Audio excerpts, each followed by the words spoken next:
पिछले 17 दिनों से झारखंड में बहुत कुछ हो रहा है। झारखंड की राजधानी रांची में छात्र 17 दिनों से प्रोटेस्ट कर रहे हैं एग्जाम्स के इरेगुलरिटीज को लेकर। आज यानी कि 10 अगस्त को विधानसभा मार्च का कॉल था और उसमें लाठीचार्ज भी हुआ, वाटर कैनन्स का भी इस्तेमाल हुआ, टीयर गैस का भी इस्तेमाल हुआ। और इन सब के बीच में एक सवाल पूरे दिन हम सब के बीच में आता रहा कि आखिर हेमंत सोरेन इस पूरे चीज पर कब बोलेंगे। हेमंत सोरेन का एक्स पर एक पोस्ट आया है, उस पोस्ट में उन्होंने इस मार्च को लेकर क्या कुछ कहा है, इस बारे में जानकारी देंगी प्रगति। तो जी ऋतु, जैसा कि आपने बताया कि छात्रों ने आज मार्च निकाला और इस मार्च में हमें सब कुछ देखने को मिल गया। वाटर कैनन का रेन डांस देखने को मिल गया, हम लोगों को टीयर गैस देखने को मिल गया और किस तरह से छात्रों ने जो एक के बाद एक तमाम बैरिकेड्स लगे थे उसको पार करते हुए वो विधान भवन पर पहुँचे और उसके बाद से वहीं पर वो डटे हुए हैं अभी भी। और जो सीएम हैं हेमंत सोरेन, उनका पोस्ट आ गया है। उन्होंने सबसे पहले तो छात्रों की तारीफ़ की है।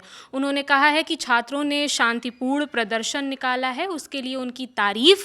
और दूसरी चीज़ ये कि लोकतंत्र में आवाज़ उठाना ये सबका अधिकार होता है और इसी अधिकार का सम्मान करना हमारी जिम्मेदारी है, हमारी यानी कि सरकार की जिम्मेदारी है, ऐसा हेमंत सोरेन ने कहा है। और उन्होंने अपनी पोस्ट में छात्रों की तारीफ़ की है और ये भी कहा है कि संवाद पर जोर देना चाहिए और इसके लिए हमारे जो तमाम मंत्री हैं वो छात्रों के साथ बातचीत कर रहे हैं और संवाद के लिए उन्होंने प्रेरित किया है। पोस्ट में क्या लिखा है एक बार वो बताते हैं।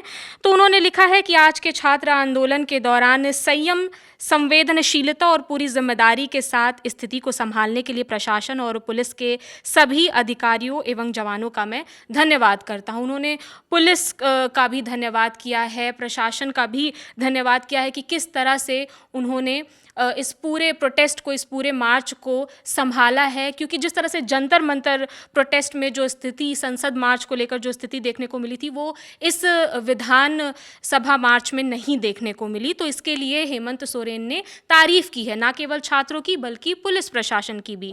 उन्होंने लिखा कि मेरे प्यारे युवा साथियों, आपने अपनी मांगों को लेकर शांतिपूर्ण तरीके से अपनी आवाज़ उठाई। लोकतंत्र में अपनी बात रखने का आपका अधिकार है और आपकी आवाज़ का सम्मान करना सरकार की जिम्मेदारी है।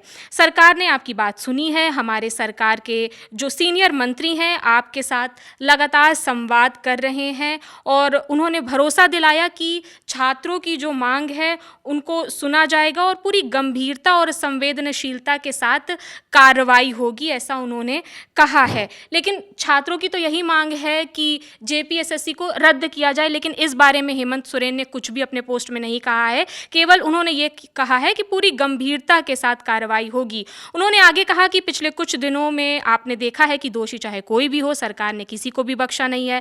हमारा साफ एम है कि व्यवस्था में ऐसी कमियां दूर हों जिससे भविष्य में किसी भी छात्र को कोई परेशानी नहीं उठानी पड़े।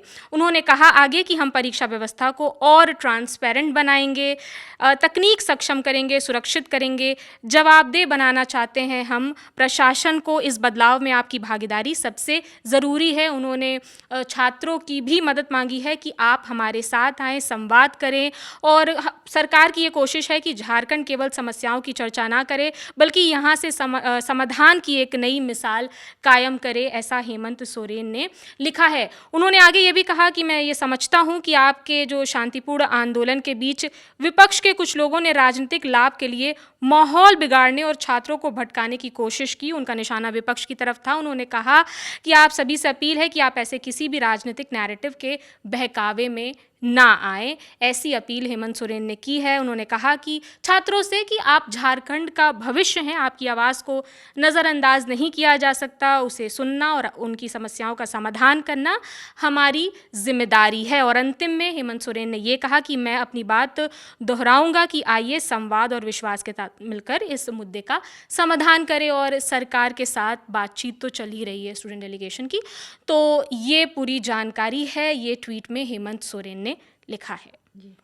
प्रगति, जैसा कि कल भी हमने देखा कि कल रात भी उनका इंस्टाग्राम पर पोस्ट आया था और वो छात्रों के प्रति बहुत ही नरम आवाज़ में उन्होंने संवाद की बात की थी और आज भी उन्होंने संवाद और समाधान की बात की है कि केवल समस्या हमें नहीं गिराना है, हमें उसका समाधान भी निकालना होगा।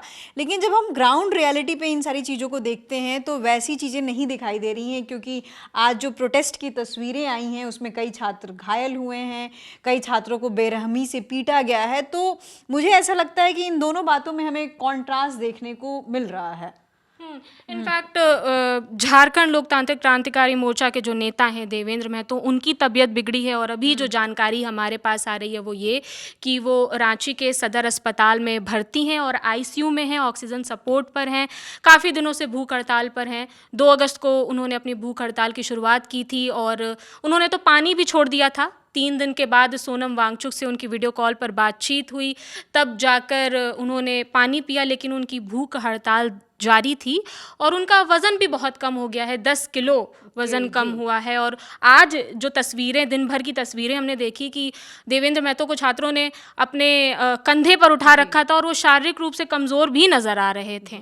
जी, तो ये अभी तक के कुछ अपडेट्स थे। बाकी कल क्या होने वाला है इसके बारे में प्रोटेस्टर्स ने अभी कोई लिखित या मौखिक रूप से जानकारी नहीं दी है, लेकिन शाम को कुछ स्टूडेंट्स अभी भी विधानसभा के गेट नंबर 1 पर जमा हुए थे और जैसे ही अंधेरा ढला, हमारे रिपोर्टर वहाँ पे मौजूद हैं विकास वर्मा के इनपुट के हिसाब से हम ये खबर आप तक पहुँचा रहे हैं कि जैसे ही अंधेरा हुआ, छात्रों को बेरहमी से पीटा गया और पुलिस किसी भी तरीके से चाह रही थी कि छात्र जो विधानसभा के पास मौजूद हैं वो वहाँ से हट गए। और अब ये भी कयास लगाए जा रहे हैं कि जो छात्र मंच पर मौजूद हैं, जो स्टेडियम में मंच पर मौजूद हैं, वहाँ से भी पुलिस उनको उठा सकती है। ये आगे क्या कुछ होने वाला है ये तो वक्त के साथ ही पता चलेगा। फिलहाल इस खबर में इतना ही। आगे जो भी जानकारी आएगी हम आप तक पहुंचाते रहेंगे। देखते रहिए द लल्लन टॉप।